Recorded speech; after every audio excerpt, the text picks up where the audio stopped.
The exam wire में आपका स्वागत है। आज की इस वीडियो में हम बात करेंगे 5 प्रकार के रिट और उससे संबंधित प्रश्न। इस वीडियो को देखने के पश्चात रिट से संबंधित कोई भी प्रश्न आपका एग्ज़ाम में गलत नहीं होगा। बिना स्किप किए, बिना फॉरवर्ड किए वीडियो को अंत तक अवश्य देखिएगा। चलिए शुरू करते हैं।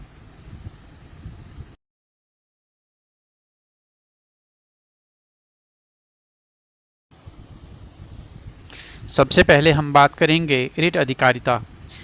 हाई कोर्ट आर्टिकल 226 के अंतर्गत और सुप्रीम कोर्ट आर्टिकल 32 के अंतर्गत 5 प्रकार की रिट जारी करते हैं। ठीक है, याद रखिएगा, हाई कोर्ट और सुप्रीम कोर्ट दोनों को ही रिट जारी करने की शक्ति है। इसके अलावा सबॉर्डिनेट कोर्ट को, अधीनस्थ न्यायालयों को रिट जारी करने की शक्ति नहीं है। और ये भी याद रखिएगा, सुप्रीम कोर्ट उत्प्रेषण रिट को हाई कोर्ट के विरुद्ध जारी कर सकता है। संविधान में रिट जारी करने की कोई समय सीमा निर्धारित नहीं है, यह न्यायालयों के निर्णय के ऊपर छोड़ दिया गया है। ठीक है, चलिए आगे बढ़ते हैं और देखते हैं 5 प्रकार की रिट वन बाय वन। सबसे पहले हम बात करेंगे बंदी प्रत्यक्षीकरण पर, जिसे हैबियस कॉर्पस कहा जाता है। इंग्लिश में कॉर्पस का मतलब बॉडी से होता है। ठीक है, यहाँ पर शरीर से संबंधित है। ठीक है, दूसरा है परमादेश, जिसे मैंडमस कहा जाता है। और तीसरा है प्रतिषेध, प्रोहिबिशन, जिसका मतलब होता है मना करना। ठीक है, रोकना। और तीसरा है उत्प्रेषण, सर्शियो रेरी। और अगला है अधिकार परीक्षा को वारंटो। ठीक है, तो सबसे पहले हम बात करेंगे बंदी प्रत्यक्षीकरण पर। ठीक है, बंदी प्रत्यक्षीकरण, इसके लिए 3 पॉइंट आप याद रखिएगा। और यदि एग्ज़ाम में ये 3 पॉइंट ही आपको याद आ जाते हैं तो आपका प्रश्न गलत नहीं होगा। पहला है व्यक्तिगत स्वतंत्रता हेतु ये रिट जारी की जाती है। ठीक है, यानी कि फॉर पर्सनल लिबर्टी। ठीक है, और दूसरा है हमें शरीर चाहिए, वी नीड बॉडी। ठीक है, इसके बाद अगला है अवैध रूप से निरुद्ध किए जाने के विरुद्ध, यानी कि against illegal detention. Illegal detention होता है तो उसके अगेंस्ट ये रिट जारी की जाती है। ठीक है, इसके बाद विस्तार से देख लेते हैं बंदी प्रत्यक्षीकरण के बारे में। सब विस्तार से देखते हैं। इस रिट के द्वारा न्यायालय बंदी करता व्यक्ति को, यानी कि जिसने बंदी बनाया है, को आदेश देता है कि बंदी व्यक्ति को 24 घंटे के भीतर न्यायालय में प्रस्तुत किया जा सके। क्यों? ताकि बंदीकरण के, डिटेंशन के कारणों को जाना जा सके, उस पर विचार हो सके। ठीक है, याद रखिएगा, ये रिट अवैध रूप से बंदी बनाए गए व्यक्ति की प्रार्थना पर जारी की जाती है। ठीक है, जिसे बंदी बनाया गया है उसकी प्रार्थना पर। और यह राज्य और व्यक्तियों, यानी कि लोक अधिकारी और निजी व्यक्ति दोनों के विरुद्ध जारी की जा सकती है। ठीक है, लोक अधिकारी के अलावा निजी व्यक्ति के विरुद्ध भी जारी की जा सकती है यदि उसने किसी को बंदी बनाया है। ठीक है, इस रिट में आर्टिकल 21 फंडामेंटल राइट, प्राण एवं दैहिक स्वतंत्रता, यानी कि लाइफ एंड पर्सनल लिबर्टी का मूल भाव निहित है। ठीक है, पर्सनल लिबर्टी। याद रखिएगा, पीड़ित व्यक्ति ऐसी कार्यवाहियों के विरुद्ध मुआवजे की मांग भी कर सकता है, कंपनसेशन की डिमांड भी कर सकता है। आधार क्या होगा? आधार वो रखेगा कि उसे 24 घंटे के लिए बंदी बनाया गया है, 24 घंटे का उसका प्राइसलेस कीमती समय नष्ट हुआ है, तो उसे मुआवजा दिया जाए। ठीक है, इसके बाद हम आगे देखते हैं परमादेश। ठीक है, जिसका शाब्दिक अर्थ होता है हम आदेश देते हैं, वी कमांड। ठीक है, और ये रिट उस समय जारी की जाती है जब कोई पदाधिकारी, यानी कि लोक अधिकारी, यानी कि सरकारी अधिकारी अपने सार्वजनिक कर्तव्य का, ठीक है, अपने पब्लिक ड्यूटी का निर्वाह नहीं करता, परफॉर्म नहीं करता है। इस रिट के द्वारा लोक अधिकारी को कर्तव्य का पालन करने का आदेश जारी किया जाता है। ठीक है, यह रिट सार्वजनिक और अर्ध सार्वजनिक संस्था के लिए जारी की जाती है। ठीक है, सार्वजनिक हो या अर्ध सार्वजनिक हो। ठीक है, गवर्नमेंट हो या सेमी गवर्नमेंट हो। और याद रखिएगा, ये रिट राष्ट्रपति और राज्यपालों के विरुद्ध जारी नहीं की जा सकती। ठीक है, क्यों? क्योंकि राष्ट्रपति और राज्यपाल प्रोटोकॉल में सर्वोच्च होते हैं, इन्हें आदेश नहीं दिया जा सकता। परमादेश का शाब्दिक अर्थ ही है हम आदेश देते हैं, वी कमांड। इस रिट के द्वारा निजी अधिकारों को क्रियान्वित नहीं कराया जा सकता, इस बात को भी याद रखिएगा, क्योंकि निजी अधिकार, ठीक है, व्यक्ति के फंडामेंटल राइट में आते हैं। संविधान द्वारा व्यक्ति को पर्सनल, ठीक है, राइट, जैसे राइट टू प्राइवेसी, इस तरह के अधिकार दिए गए हैं, तो इनका क्रियान्वयन नहीं कराया जा सकता। ठीक है, इसके बाद हम आगे देखते हैं प्रतिषेध। ठीक है, प्रतिषेध जिसका अर्थ होता है मना करना, रोकना। प्रोहिबिशन, ठीक है, लॉ और रूल फॉरबिडिंग समथिंग। यह रिट तब जारी की जाती है जब कोई अधीनस्थ न्याय यानी कि सबॉर्डिनेट कोर्ट अपने अधिकार क्षेत्र से बाहर जा रहा हो, अर्थात कोई ऐसा कार्य करे जो उसकी अधिकारिता में ना हो, ठीक है, तो ये रिट जारी की जाती है। यह रिट उच्च न्यायालय या सर्वोच्च न्यायालय द्वारा, हाई कोर्ट या सुप्रीम कोर्ट द्वारा, सबॉर्डिनेट कोर्ट तथा अर्ध न्यायिक न्यायाधिकरणों के विरुद्ध जारी की जा सकती है, ठीक है। याद रखिएगा, इस रिट का मुख्य उद्देश्य किसी अधीनस्थ न्यायालय को अपनी अधिकारिता का अतिक्रमण करने से रोकना ही है, ठीक है। इस पॉइंट को याद रखिएगा। और इस रिट को प्रशासनिक कर्मचारियों, विधायिका, कार्यपालिका, निजी व्यक्ति या निजी संस्था के विरुद्ध जारी नहीं किया जा सकता। वेरी इंपॉर्टेंट पॉइंट है।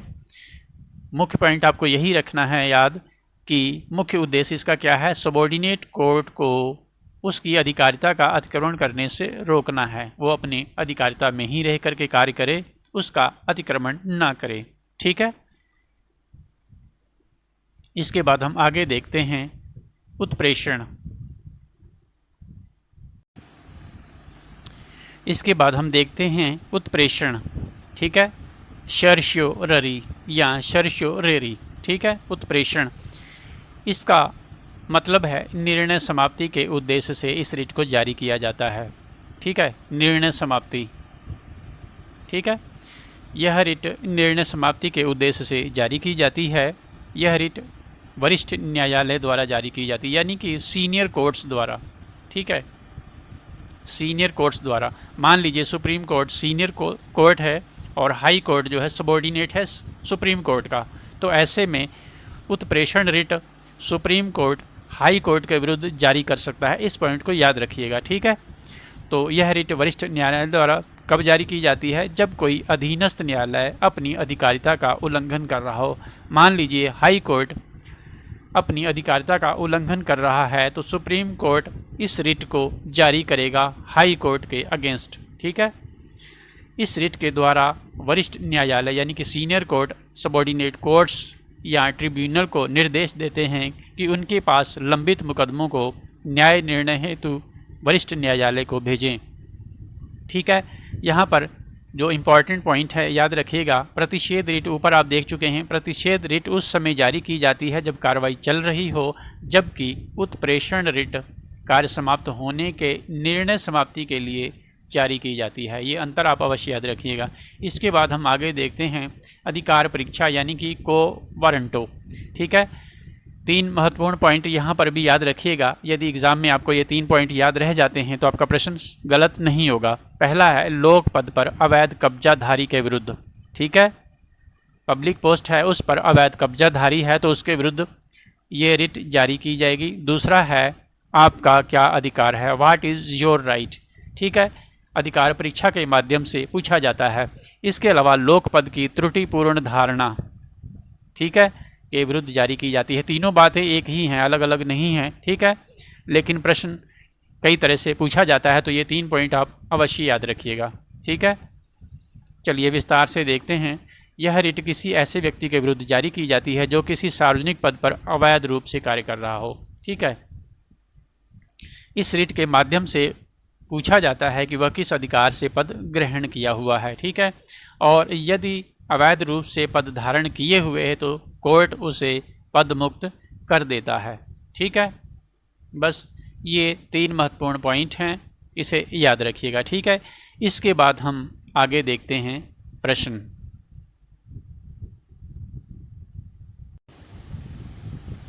क्वेश्चन नंबर 1 देखेंगे, निम्नलिखित में से कौन सी एक रिट न्यायालय में कार्यवाही लंबित होने की दशा में लागू की जाती है।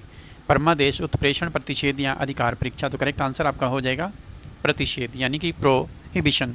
यह रिट तब जारी की जाती है जब कोई अधीनस्थ न्यायालय यानी कि सबॉर्डिनेट कोर्ट अपने अधिकार क्षेत्र से बाहर जा रहा हो, अर्थात कोई ऐसा कार्य करे जो उसकी अधिकारिता में ना हो। इसके अलावा ये रिट तब भी जारी की जाती है जब कोई कार्यवाही लंबित हो, ठीक है।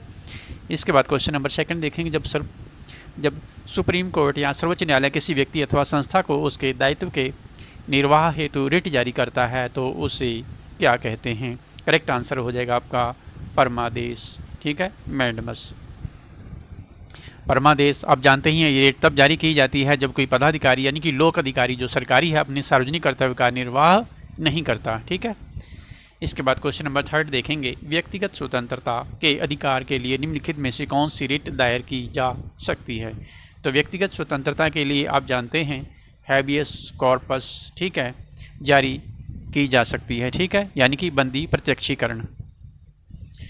इसके बाद क्वेश्चन नंबर 4 देखेंगे, भारतीय संविधान में बंदी प्रत्यक्षीकरण का आदेश जारी करने का अधिकार है केवल सुप्रीम कोर्ट को, केवल हाई कोर्ट को, या सबॉर्डिनेट कोर्ट को, हाई कोर्ट या सुप्रीम कोर्ट दोनों को।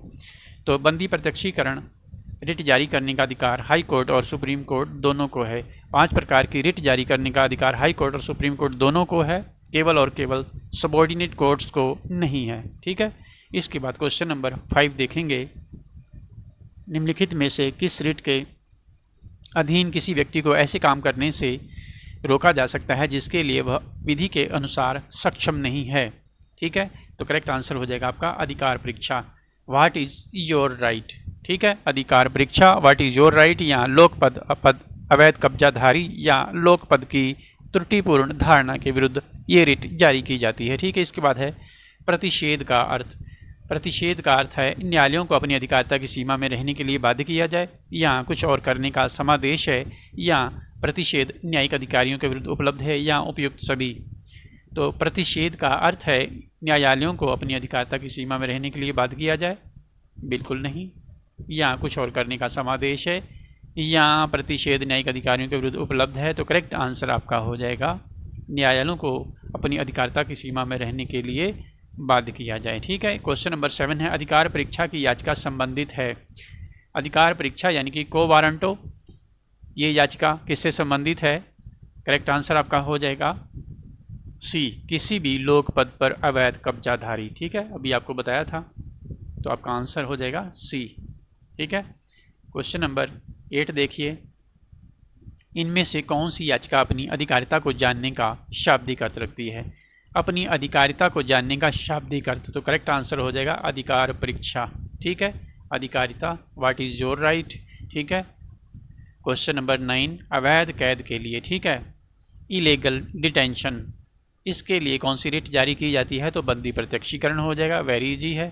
ठीक है, इसके बाद क्वेश्चन नंबर 10 देखेंगे, निम्नलिखित में से कौन सी याचिका लोक निकाय के विरुद्ध जारी की जा सकती है? लोक निकाय के विरुद्ध कौन सी याचिका? तो करेक्ट आंसर हो जाएगा परमादेश। ठीक है, लोक निकाय के विरुद्ध या सार्वजनिक अथवा अर्ध सार्वजनिक संस्था के लिए ये रिट जारी की जाती है। ठीक है, और याद रखिएगा ये रिट राष्ट्रपति और राज्यपालों के विरुद्ध जारी नहीं की जा सकती। परमादेश का मतलब होता है मैंडमस, यानी कि कमांड, हम आदेश देते हैं, और आदेश राष्ट्रपति अथवा राज्यपालों को नहीं दिया जा सकता है क्योंकि प्रोटोकॉल में वे सर्वोच्च होते हैं। ठीक है, इसके बाद क्वेश्चन नंबर 11 देखेंगे, निम्नलिखित में कौन सा एक लेख गलत नज़रबंदी मामलों में जारी किया जाता है? ठीक है, तो बंदी प्रत्यक्षीकरण लेख हो जाएगा। ठीक है, इसके बाद क्वेश्चन नंबर 12 देखेंगे, उत्प्रेषण की रिट किसी न्यायिक अथवा अर्ध न्यायिक निकाय को जारी नहीं की जा सकती यदि उसने अधिकारिता के परे कार्य किया हो, उसने नैसर्गिक न्याय के सिद्धांतों के विपरीत कार्य किया हो, उसने अधिकारिता के बिना कार्य किया हो, या न्याय की कोई विफलता नहीं हो। तो याद रखिएगा उत्प्रेषण की रिट किसी न्यायिक अथवा अर्ध न्यायिक निकाय को जारी नहीं की जा सकती यदि न्याय की कोई विफलता